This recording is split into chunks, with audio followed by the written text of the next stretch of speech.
like a Hellcat.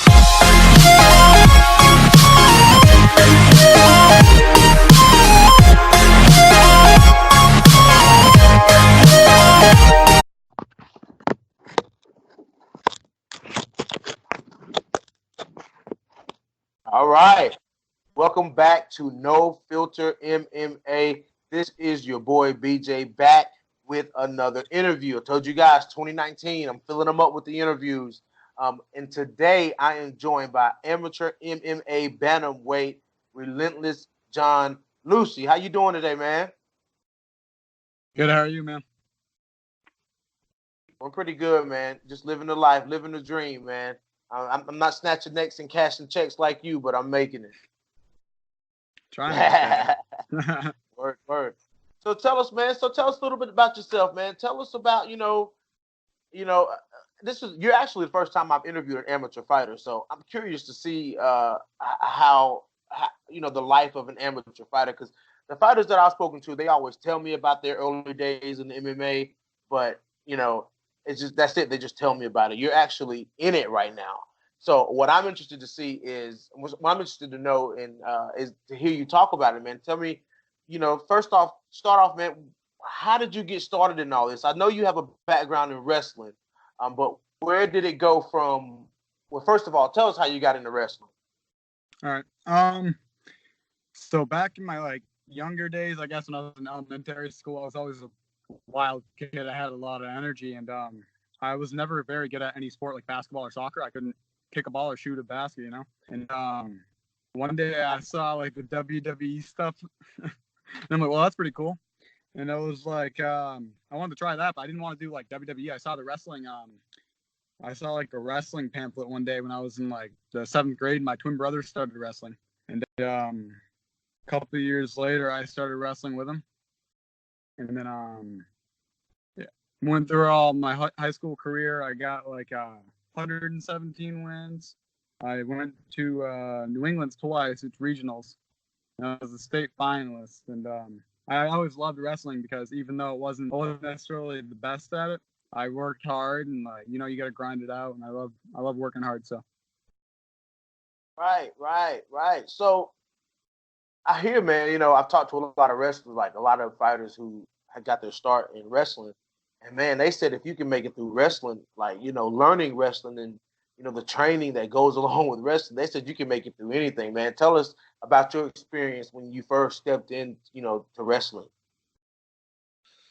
Oh, man, when I first started, I really realized how out of shape I was. I was a skinny kid, but we were doing one move and it was really painful, and I'm really tired, but what I noticed was the pain at first. I was like, wow, this is very uncomfortable. And very early on, my wrestling coach Darren O'Mara said you have to be comfortable with being uncomfortable, and it always stuck in my head. So he's like, seek out the uncomfortable and you'll be better, you'll grow from that. Nice. So you had to learn how to cut weight early, or did you have to cut any weight? I did. So in high school, I was a 126 pounder, and I usually weighed 145. And I did it the stupid way. People shouldn't do it like this, but I didn't eat that much, and I would cut on my foot. And it was a stupid decision because it really just depleted of your energy. That's why I fight 135 now, closer to that weight. And I wouldn't have cut weight in high school. Kills. Say that last part again. If I could change things, I wouldn't have cut weight in high school because it really kills you. You need all that. You need the nutrients for your brain and everything else. Yeah, man. Because weight cut, if you look at the at the higher level of MMA, you know what I'm saying? Weight cut. Some people cut extreme weight. You know what I'm saying? Chris Weidman and recently, Chris Weidman and Luke Rockhold both moved up. They both moved up to 205 because, you know what I'm saying? Those, especially Luke Rockhold. Luke Rockhold is a massive middleweight, and he was. I think that's why Luke Rockhold was getting knocked out a lot, man, because he was sucking himself dry, dude. So and then you at the age of 15, 16 in high school. And you cutting weight, man, that couldn't have been good for your body. It So so wasn't, man. so yeah, yeah. So tell me, man, what do you walk around at now? Um, I'd say 147. Okay, Usually yeah. around the scales. I got sick at one point and I was like 136. I don't know, man. I was like, throwing up and all that shit. And this is like a couple months ago. I don't know what I got, like the flu, whatever it was. It sucked, but obviously I'm better. Yeah. Man. Phew. So, all right, so tell us, man, Relentless. I want you to tell you actually the second Relentless that I've interviewed. The first Relentless I interviewed, her name is Dakota Zimmerman, and that's we kind of coined her nickname Relentless on my podcast. So it Oh was wow, pretty awesome. Yeah, yeah. But so where did it go from wrestling to MMA? that's awesome. We got a little bit of a lag there. Honestly, I was cool. You cutting in Can you and hear out me? on. Yeah, I can hear you now. All right, yeah, go ahead. Oh, okay. So basically, I think I was a senior in high school, like junior year going into senior year. My wrestling coach is like, you should check the guy out. I think you'd like him. And he said I'd like him because of my Irish heritage. And I just wasn't into fighting. I don't know why. I wasn't into it at the time. I just never heard of it, I guess. And I'd watch. I think my first fight was like John Jones, Chael Sonnen. Yeah, it was really broke his toe, man. That was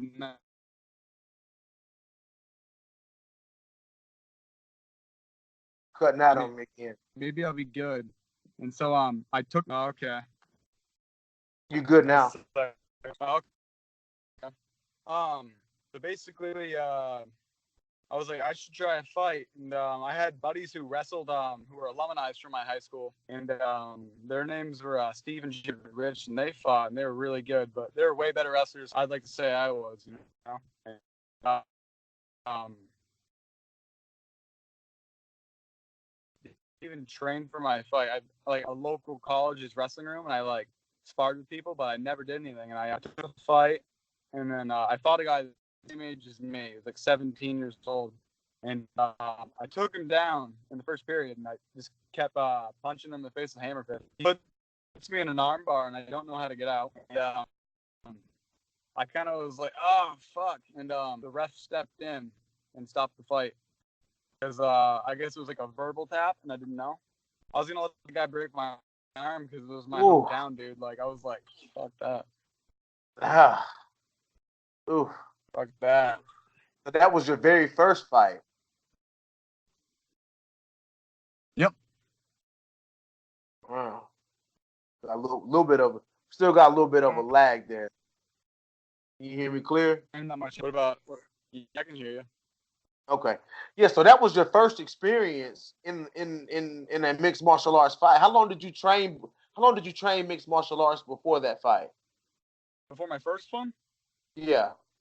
I didn't. I walked into it like being a complete dumbass. I was just like, oh, I can wrestle. I can probably beat people, and that's what made me get into actually training. Ah, okay. Okay. So you took your first loss by armbar. Okay. What happened after that? Like where did it go from how did you get from your first fight to your second fight? What happened in between there as far as, training and learning and learning to apply your wrestling and where wrestling, because it's MMA wrestling and and competitive wrestling is really two different types of wrestling. Oh yeah, But definitely. wrestling, it seems the trend in MMA, especially in like Bellator with like Ryan Bader and UFC with Daniel Cormier and Tyron Woodley and Kamaru Usman and Khabib. You know what I'm saying? And then you got contenders like Tatiana Suarez who are just such dominant wrestlers. You know what I'm saying? That those people, So how did you learn to incorporate your wrestling plus all the other, aspects of MMA? Well, so funny thing was, there was this guy. So the guy I trained with before that fight, where I really didn't train that much. His name was Rex, and I knew him because I guess I knew him through wrestling. I think he might have wrestled back in like grade school or something. He's an older guy though. And so he was kind of in my corner, but he didn't like coach me for it. But his daughter had wrestled like on a previous card, and so he introduced me to the ref, which was the ref of my fight. And his name's Lucas John, and he said to me, Rex said to me, "Hey, this guy Lucas can train you. He knows what he's doing." And so I remember one day I was at school, and there's this guy there. We call him Big White, and he's just a big white dude. And he thought, and I knew him because he was a teacher, and he was actually friends with Lucas. So he told me to pop over, and he gave me the address to Lucas's house, and they actually were training in their garage when I showed up, and I was like, "What kind of redneck fuck like shit is this?" You know? And I get in there, and I roll with the guy, dude. I try to take him down. I gave him my best like takedown because he told me to, and he was so confident. He stuffs it, dude. He's never wrestled in a day in his life. Lucas John's his name, and he'd just been doing. He'd been training in martial arts for I want to say over 11 years or somewhere around there. He's almost a black belt in jiu-jitsu. He's a 4-stripe brown. He also is a black belt in Aiki. Jiu-jitsu is self-defense, and then he does Muay Thai, so he's pretty good at kickboxing too. And he just really knew how to help me transition from. You're cutting out on me a little bit, man. You tell your stories get good, man, but you're cutting out just a little bit. Okay. Let me see if I get out of the car if it's better. Is that working better? Can you hear me? Yeah, I can hear you better now. Yeah. Oh, sweet. Okay. So basically, what did you hear out of all that before it cut out? You was telling me what the guy was all the stuff he was trained in. I got as far as Muay Thai. Okay, so yeah, Muay Thai, Brazilian Jiu-Jitsu, Gracie Jiu-Jitsu actually, but same thing. And we got that in Muay Thai. He never wrestled in a day in his life, but he just knew how to like deal with wrestlers as far as Jiu-Jitsu goes on the ground and how to strike. And for me, I noticed going into Jiu-Jitsu was kind of hard because compared to someone with no slate at all, because I had to relearn how to do things because in wrestling it's like click, click, click until you get like a takedown or a pin. And with Jiu-Jitsu, it's a chess match. So I really had to learn that, and that was easier as far as doing that compared to transitioning to Muay Thai for me.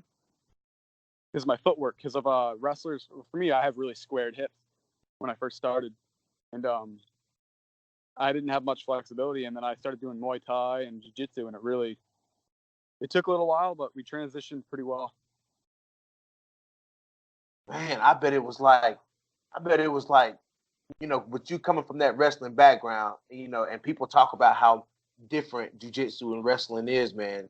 Some wrestlers, some people have a hard time mixing that. Like, let's say, for instance, like Mackenzie Dern. Mackenzie Dern's really good at jiu-jitsu. Like, she's a world champion in jiu-jitsu.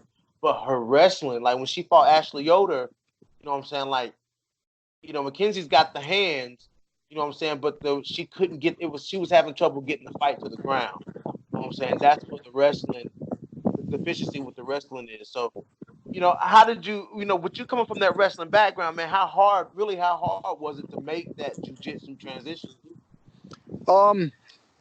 It would depend on the aspect, honestly, because like it would depend on the person. Because if we're talking about from like a competition type of thing, the takedowns are a lot easier because I'm not trying to like disrespect people, but usually jiu-jitsu guys will not care if you take them down because like they're gonna go for like some sort of submission.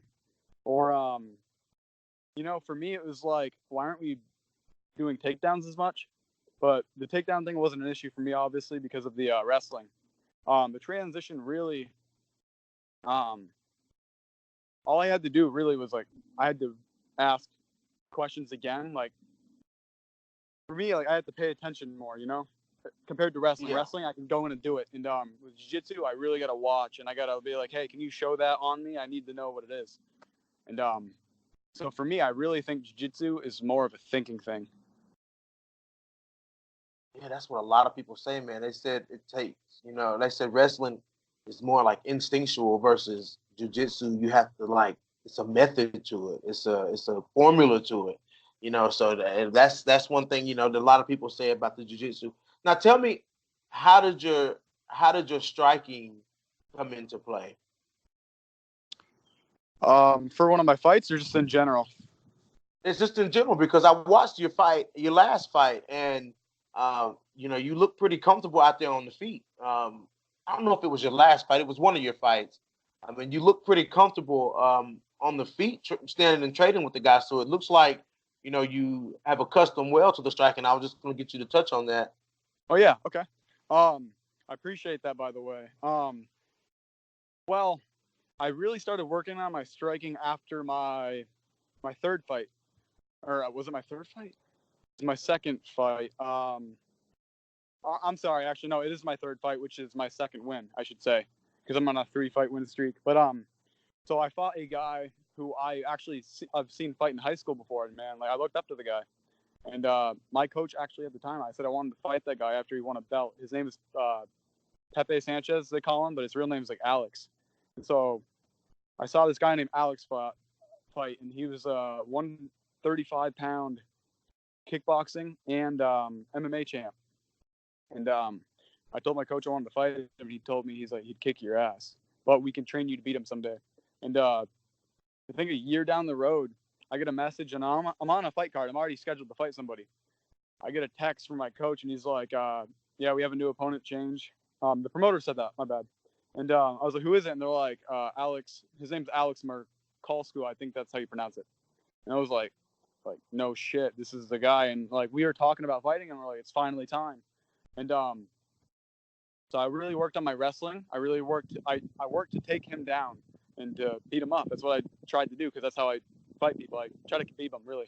And so we fight, and the whole time I'm having trouble taking this guy down. And I don't know what it was, really. He came to fight. That's what he did. And he hit me a lot, man. Like I won the first 2 rounds. In the third round, I got knocked down. The first round I knocked him down though. So it is what it is. That fight made me really realize, like, I won that fight, and I was very proud of that fight because it was the #1 contender fight, and like it was like, a dream, And I wasn't satisfied with my performance, the hands, So I really started to work on my Muay Thai, my footwork, and I really started to focus more on the footwork, because then that would create openings. And so going into my title fight, I was really ready to fight, man, like to be more comfortable standing up. I think I could have thrown more in that fight, more hands, but I was trying to wrestle him. So now I've interviewed a lot. Like I said, I've interviewed a lot of grapplers, and one thing that's pretty common with the grapplers, man, is and that's from the lower levels all the way to the top. You know what I'm saying? I think a common punch by a grappler is an overhand right.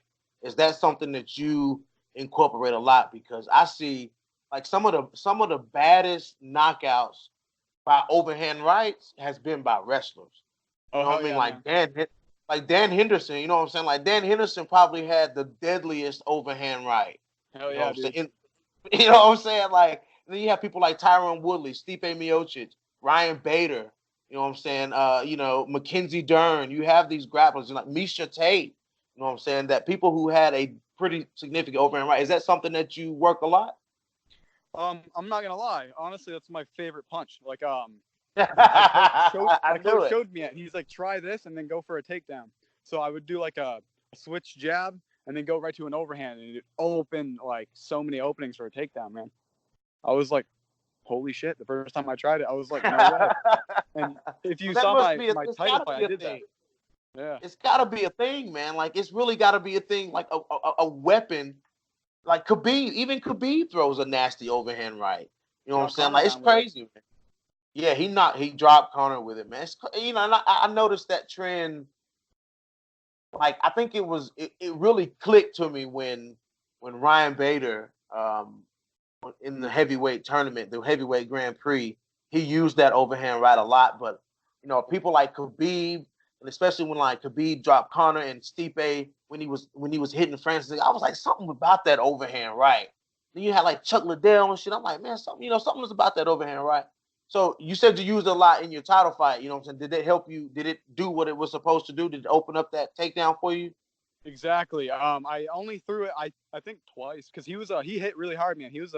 He had knockout power, and so I threw it only twice. The first time I got into him and then I took him down. Second time I did it, took him down, choked him out, and Yeah. it really does help. Yeah. Yeah. So let me ask you this, man. You know, what is it for an amateur guy? You know, the life. You know what I'm saying? You know, a lot of people talk about the life that an amateur fighter, an up and coming fighter lives, man.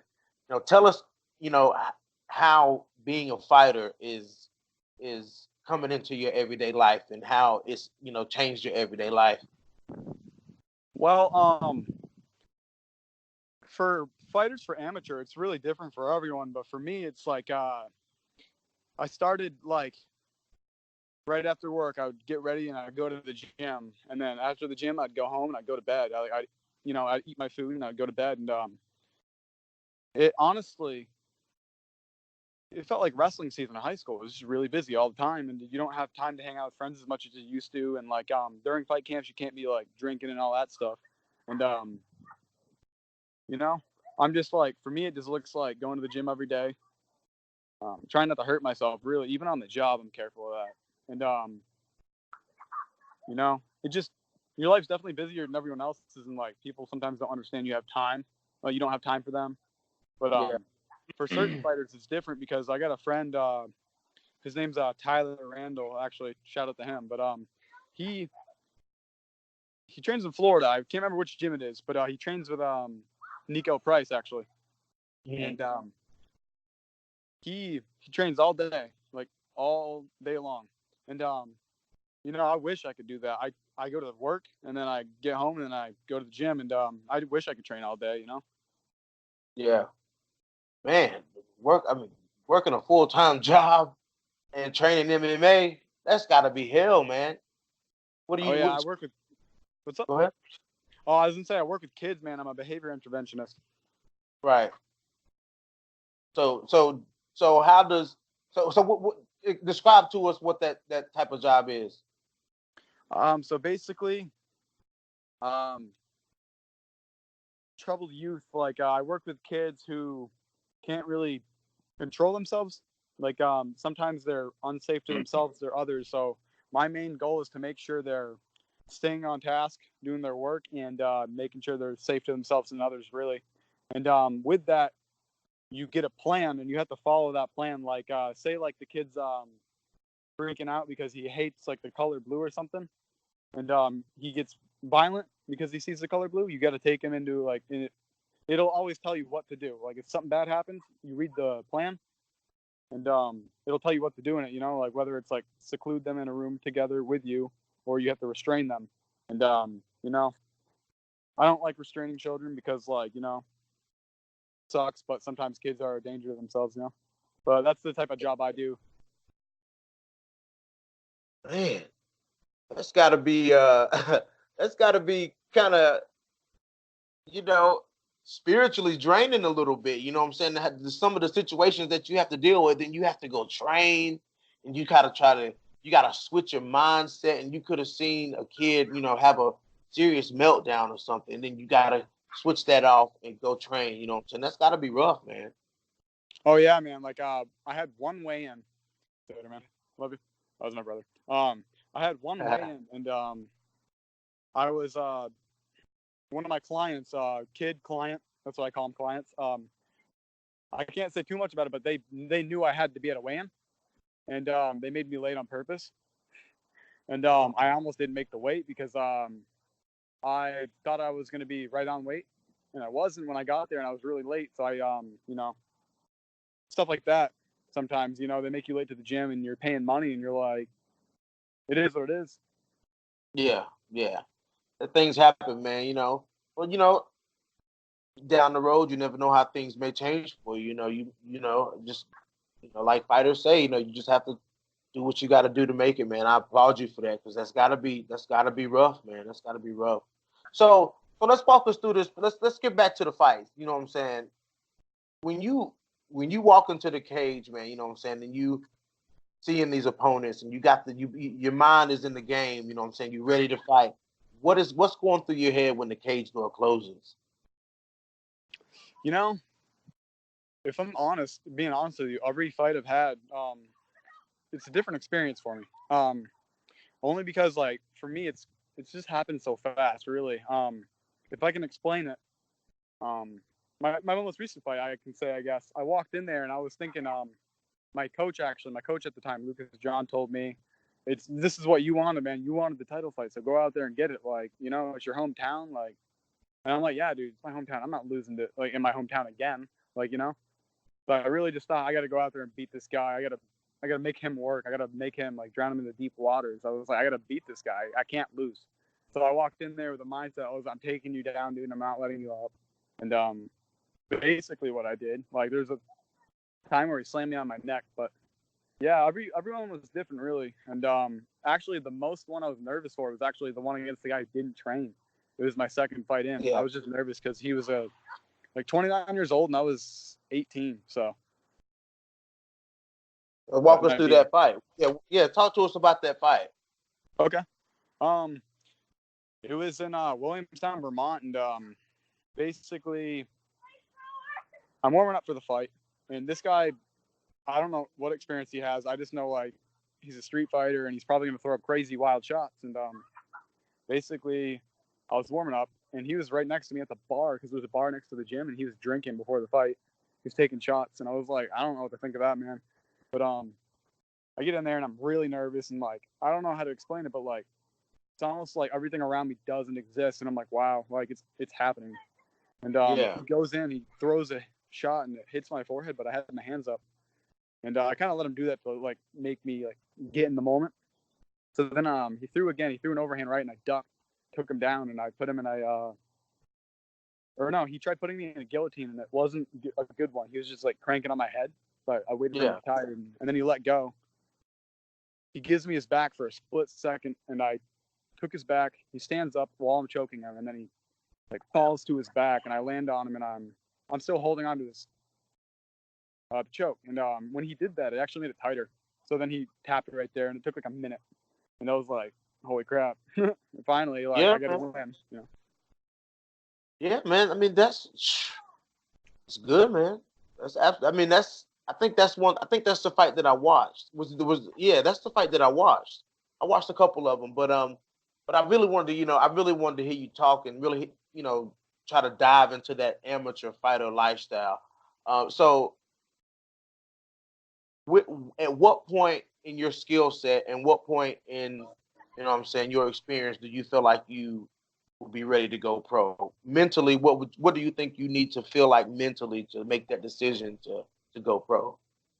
Oh, that's a good question. At the moment, since I'm like 20 years old, I haven't thought too much of. I do want to go pro. That's the end goal. Right. So I'm like, well, I'm 3-1. I'm on a 3-fight win streak, and I have a title. If I want to go pro, I think for me to be like mentally ready and like skill wise, I gotta keep like, showing up to classes and really learning, just attaining the skill, and win a couple more fights, good ones against good ranked people. They got to be ranked and they got to be champs. That's what I want to do before I go pro. And probably fight in New York, down in Massachusetts, like stuff like that. I've gotten offers to fight in Canada too for I think it's called the Toronto Fight League or Montreal Fight League. My bad. Yep, Montreal Fight League. Okay. Oh, so, man, big opportunities, man. Yeah. I mean, how do you feel about being that far away from home?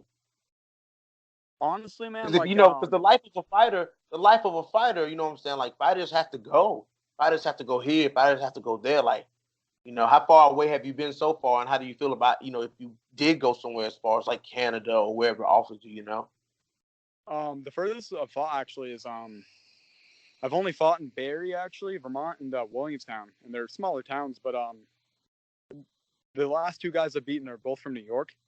So my goal next is to fight in New York or Canada, like something like that. I want to go far out, man. I don't want to be like I won the local belt. It's time to move on to something else. Yeah. Yeah. Can't be a hometown hero forever. Right, right. And then when you do decide to go pro, you get you rattle off a few wins, man. There's opportunities like the Ultimate Fighter. There's opportunities like Dana's Tuesday Night Contender Series. You know what I'm saying? Like and different scouts out for Bellator. Scouts for PFL. There's people out there from these organizations that pay attention to these. You know what I'm saying? Up and coming fighters. Um, you know, so I know you feel like you have to get to that point. You know what I'm saying? But what is the focus and mindset that you are going to have from here? What's your focus and mindset to achieve your goals? Well, so right now, I had a pretty bad spell, like injuries, and I've been feeling sick lately. But my goal right now is like I've been feeling better every day. I want to attain skills. By that I mean showing up to classes, like not like sparring. Yeah, I'm gonna spar, but like you really learn when you're going to classes, and people like don't think that, but like they're better than privates usually. Like you learn more, and privates are more for like focusing on a certain area. Just showing up to the gym, rolling with really good people. Training with the best I can because you're only as good as the people you train with. So I'm gonna really just get the best guys around me and train and put some money into it. Put some money into like going to good seminars and stuff like that. Yeah, it's important. So Relentless, I want you to describe your style. You got the wrestling background, you're training jiu-jitsu, you're training Muay Thai, you're training kickboxing.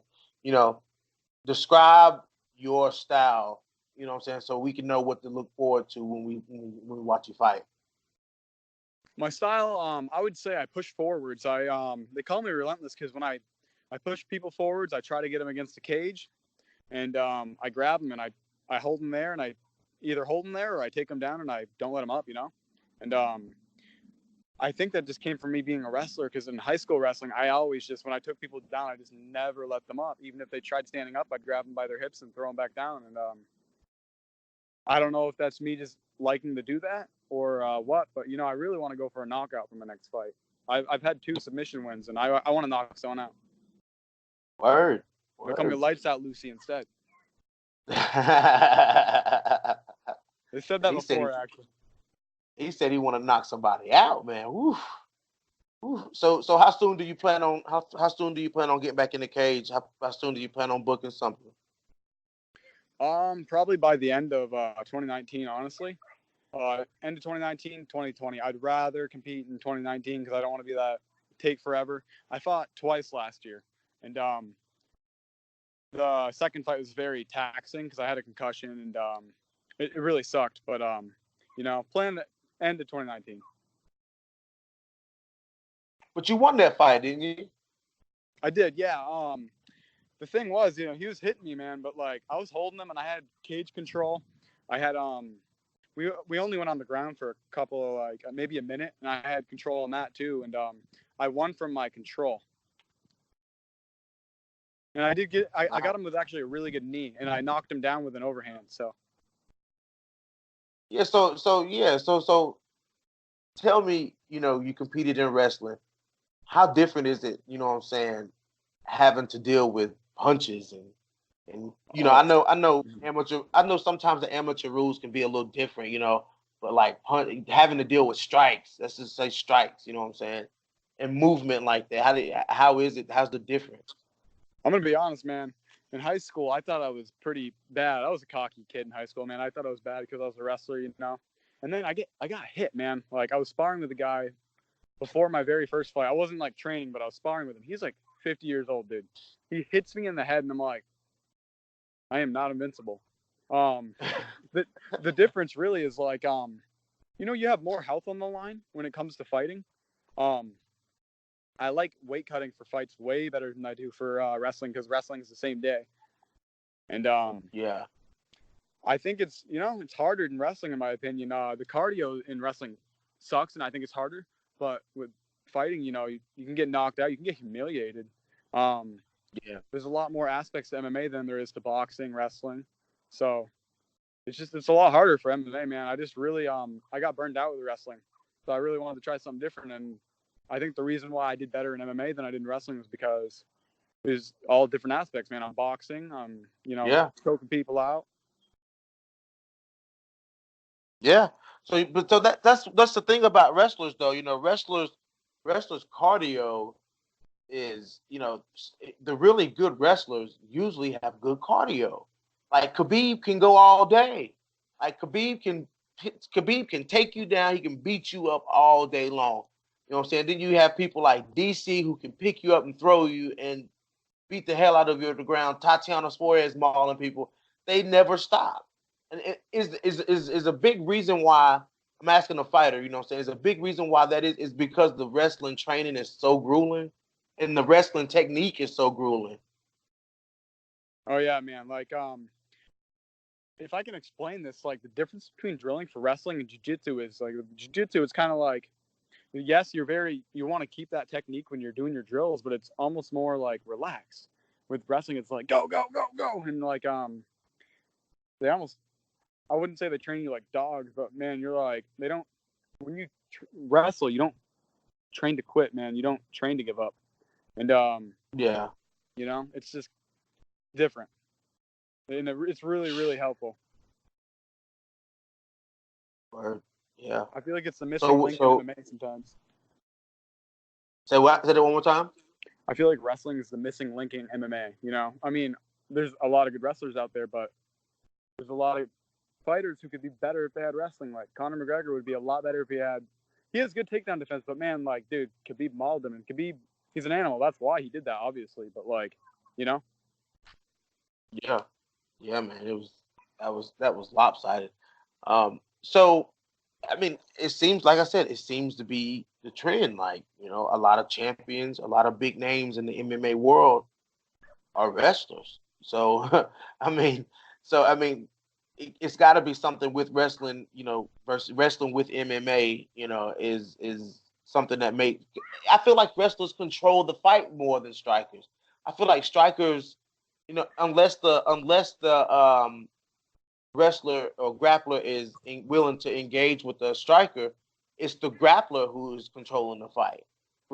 Strikers rarely ever control fights unless somebody's engaging them in a striking match. Wrestlers can turn the tide of a fight just like that. I agree, man. When I fight, like I always think, and it's not like I don't disagree, but when I first, like, anytime I spar, anytime I fight, I'm like, okay, I'm a wrestler. We're standing up right now. Like, what the fuck are we doing standing up? Yeah, So yeah, I'm always like, okay, I'm gonna take him down. But at the same time though, like I feel like with my overhands, with the right punches and the right movements, you can really just like pin him against the wall and take him down. So wrestlers really have a good advantage with that. They can control where the match is. yeah, yeah. Wow. So, and I'm sure you keep yourself in shape. I'm sure you're training. I'm sure you're doing what you gotta do to keep yourself ready in preparation for your next fight. Um, whoever you fight, what can your opponent expect? What kind of improvements have you made in your game? Um, they're gonna expect me to be more comfortable on my feet. I wouldn't say I wasn't beforehand, but like obviously you can tell in my fights, I really just like to grab people and try to get them down. So they Yeah, can really expect me to be in their face and like throwing punches here and there. Like, I'm training to knock somebody out. Really, man. Like, training to beat somebody. yeah, yeah, yeah, man. Hey, wrestlers get knockouts too, man. Right. That means I should Hey, probably do man, more stand up.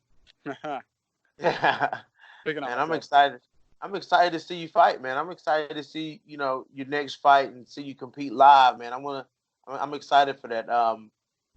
What do you think, man? What do you think about what do you think you would bring to the MMA community? Let's say your career, you have a very successful career and you get one of those big opportunities, man. Like, you know, where would you fit into the MMA world, man, as far as who you are as a person, not just the fighter, but as a person? I would say, oh, that's a tough one. That's a good one. Just being genuine, man. Like, calling it how it is. I'm getting interviewed, for example, like, hey, what do you think you did good, or blah blah blah. I'll mention what I did good, and I'll be like, I probably should work on this because I sucked at this. Yeah. I'm always trying to improve from every fight, man. Like, and I think, and I'm not trying to say this to hype myself up, but every fight I've had, I get better progressively, man. Like, that's the thing. I'm always gonna learn from what I messed up on, even if I win or lose, man. I'm always trying to get better. Like, some people, when they win, they don't learn anything, and for me, I'm always trying to see how I can get better. Nice, nice, man. Well, like I said, man, I'm excited to see what you do, man. I'm excited to see, how your career grows and how your career progresses. You got your new fan, man. I like how you talk. I like the way you describe your style and how you did everything, man. You're a cool dude. But man, yeah, we're gonna go ahead and close this thing down, man. But I want you to go ahead and give a shout out to whoever you want to give a shout out to. And I'm gonna get that no filter MMA drop before we get off here. But go ahead and give a shout out to your people, man. I appreciate that, man. So I want to give a shout out to Greg Wood. He's owner of Bury the Needle in Barry, Vermont. It's a tattoo parlor. Really good tattoos, man. Him, Brooks Mayo, and Mia Peranto is her new name. I think Mia Eaton's her maiden name. And I want to give a shout out to Ridge Runner Taxidermy. Jeff Poulin owns that, and then Gabriel's Glass, which is owned by Gabriel Cole. And then my buddy Nico's Smokehouse and Grill. Really good food, man. Like, he's amazing, and I appreciate that, man. Nice. Well, hey, man, let me get that no filter MMA drop. I want to hear this is Relentless Jon Lucey, and you're live with No Filter MMA. Have a good one, man. Hey, wait. You got to give me the drop. I need to hear you say it. I need to get the drop from you. This is Jon Lucey. You're live from No Filter MMA. Word. That's nice, man. All right, man. Well, guys, you heard it here. Relentless Jon Lucey. Tell them where to find you on social media, man. What is my name on social media, man? I'll figure that one out. But Relentless Jon Lucey on Facebook. I think my Instagram handle is Jon.Lucey. So it's JON Lucey, Lucey. I heard it. Instagram, Jon.Lucey, Lucey. Follow him. Let's watch his career blossom and grow, man. This is your boy BJ back to No Filter MMA, guys. Hit that like button. Hit that dislike button if you didn't give a fuck what we was talking about. And if you haven't already, hit that subscribe button. And we out. If you don't want to subscribe to No Filter MMA, you can fuck off.